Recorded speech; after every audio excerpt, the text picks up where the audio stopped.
नमस्कार, स्वागत है आपका टोटल न्यूज में। मैं हूं आपके साथ गौरांशी श्रीवास्तव। और कृषि आंदोलन के बीच में आज कृषि मंत्री से 20 विधायकों ने मुलाकात की थी। इसी को लेकर मेरे सहयोगी ललित नारायण कांडपाल जुड़ चुके हैं और हमारे साथ मौजूद है इस वक्त रतन लाल कटारिया। सीधे चलते हैं उनकी एक्सक्लूसिव बातचीत में।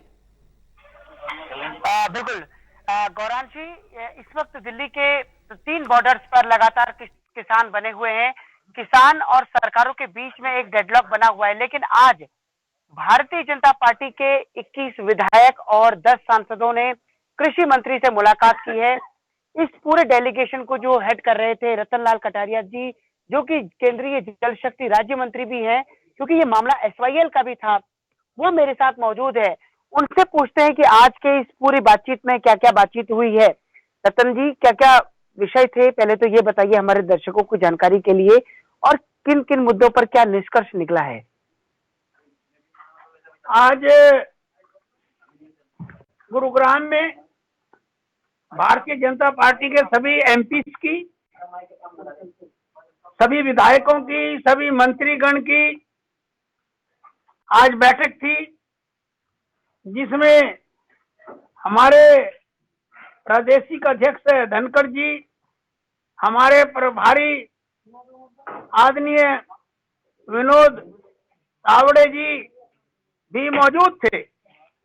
उस बैठक में हमने कृषि मंत्री नरेंद्र तोमर जी का आभार व्यक्त किया कि जो 3 कृषि कानून अध्यादेशों के स्थान पर बनाए गए हैं, वो बहुत ही प्रगतिशील कानून भारत सरकार ने बनाए हैं और कई सालों से ऐसे कानूनों की अपेक्षा भारत का किसान वर्ग कर रहा था।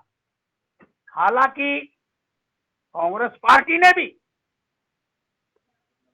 अपने पॉलिसी स्टेटमेंट में रखा था, मनमोहन सिंह जी ने, कि कृषि सुधार होने चाहिए, एपीएमसी को मजबूत किया जाना चाहिए। हाँ, और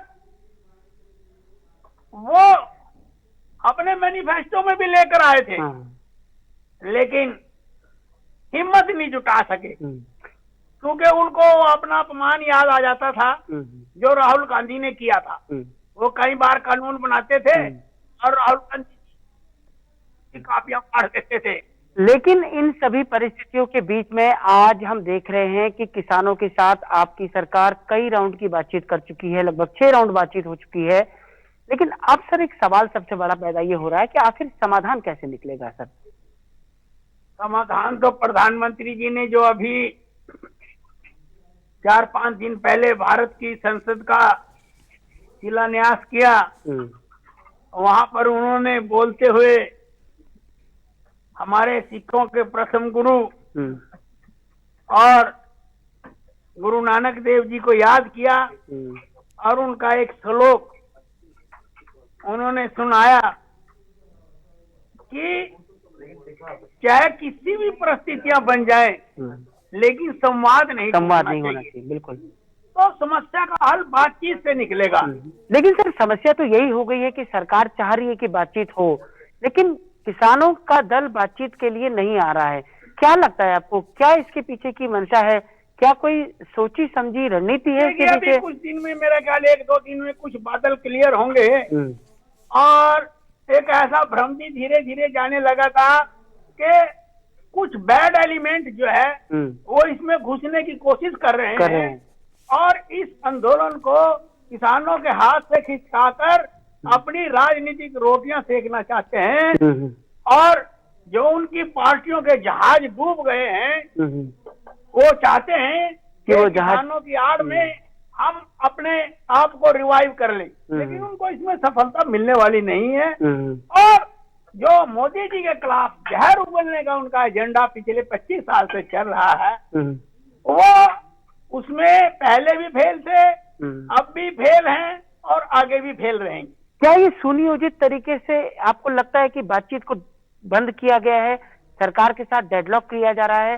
सरकार जो कह रही है कि आप मुद्दों पर बात करिए, लेकिन किसानों की तरफ से हम देख रहे हैं कि वो कह रहे हैं कानूनों को रद्द किया जाए। क्या ये संभव है? देखिए, ऐसा है रद्द तो होंगे नहीं, क्योंकि बहुत बेहतरीन कानून बनाए गए हैं। सुधार की आवश्यकता समय समय के ऊपर पड़ती रहती है, हर समय समय के ऊपर सुधार किए भी जाते हैं। भारत के संविधान में मेरा ख्याल 140 परिवर्तन हो चुके हैं। 8 जो है संविधान की सूचियां थी, अब 12 बन चुके हैं। अगर कोई ऐसी बात आती है कि जिससे किसानों का हित है और उनको इन कानूनों के अंदर जोड़ना चाहिए, तो सरकार उस दिशा में आगे बढ़ेगी। लेकिन रतन जी, सबसे बड़ा सवाल यह है कि पहले हमने देखा कि बातचीत मुद्दों पर गई, उसके बाद जब मुद्दों पर बातचीत लगभग सरकार की तरफ से सुलझाई गई, तो फिर हमने देखा कि बिलों को वापस कर लिया जाए। ये क्या मतलब, आपको क्या लग रहा है, क्या पूरा परिदृश्य बनता हुआ दिखाई दे रहा है इस पूरे इसमें? सरकार ना पीछे हटी थी, ना पीछे हट रही है, ना हटेगी। सरकार किसानों से बातचीत करने के लिए हमेशा तैयार है, और जितनी भी आपत्तियां किसानों संगठनों की ओर से आई हैं, उन सब आपत्तियों का समाधान करने के लिए सरकार ने कुछ प्रस्ताव किसान संगठनों को दिए हैं, और वो अपने उन प्रस्तावों के ऊपर अपनी प्रतिक्रिया लेकर सरकार के साथ बैठे, आगे आए तो समाधान होगा। लेकिन एक सवाल ये भी है कि आज उपवास रखा गया है किसानों की तरफ से, सभी किसानों ने रखा है, कई पॉलिटिकल पार्टियां भी उसको समर्थन दे रही हैं। अब किसान कह रहे हैं कि वो अनिश्चितकालीन भूख हड़ताल पर जाएंगे। क्या आपको लगता है कि जब वो भूख हड़ताल पर बैठ जाएंगे और अगर इसी तरह का गतिरोध बना रहा, फिर कैसे समाधान निकलेगा? देखिए, किसान हमारा अन्नदाता है, हमारा भगवान है। भारतीय जनता पार्टी किसी भी कीमत पर एक सुई की नोक जितना कोई टकराव भारत के किसानों के साथ नहीं चाहती, बल्कि भारत सरकार ने जो ये पग उठाए हैं, ये किसानों की आमदनी को दुगना करने के लिए उठाए हैं, और उन्हें उनके स्थानीय घर से लेकर अंतरराष्ट्रीय बाजार तक उनकी पहुंच बनाने के लिए कदम उठाए हैं, ना कि उनकी नाराजगी मोल लेने के लिए। एक आखिरी सवाल मेरा आपसे, एमएसपी पर कानून बनाने की जो बात हो रही है रतन जी, आपको क्या लगता है, क्या ये संभव है कानून बनाना, और अगर नहीं तो आखिर क्यों? देखिए, ऐसा है, पिछले 70 साल में क्या उसको कोई कानूनी जामा किसी ने पहुंचाया था? क्या पंडित नेहरू ने पहुंचाया? इंदिरा गांधी ने पहुंचाया? नरसिम्हा राव ने पहुंचाया? राजीव गांधी ने पहुंचाया? या 10 साल मनमोहन सिंह जी रह के चले गए, उन्होंने कोई कानूनी जो है अमली जामा इन जो एमएसपी को जो है वो पहनाया? It is an administrative order issued by the ministry of agriculture, और समय समय के ऊपर उसके अंदर जो है वो एमएसपी के ऑर्डर जारी होते रहते हैं। और मोदी जी जिसका सारा देश जिसकी बात पे यकीन कर रहा है, तो मैं तो अपने भगवानों से, अपने किसानों से हाथ जोड़कर यही अपील करता हूँ, यही बेनती करता हूँ, ऐ भारत के अन्नदाताओं, मोदी जी पर विश्वास करो, आपकी समस्याओं का समाधान 1,00,000% निकलेगा। और ये जो आपके आंदोलन में कोई खालिस्तान का नारा लाके, कोई मोदी जी को गालियां देके इस तरह का एलिमेंट घुस रहा है, इससे बचिए। ये आपका नुकसान करने के लिए, फायदा करने के लिए। चलिए, तो गौरांशी, साफ तौर पर रतन लाल कटारिया जी कह रहे हैं कि जिस तरह से ये पूरा घटनाक्रम हो रहा है, उस घटनाक्रम में सरकार कल भी तैयार थी बातचीत करने के लिए और आज भी बातचीत करने के लिए तैयार है। जी।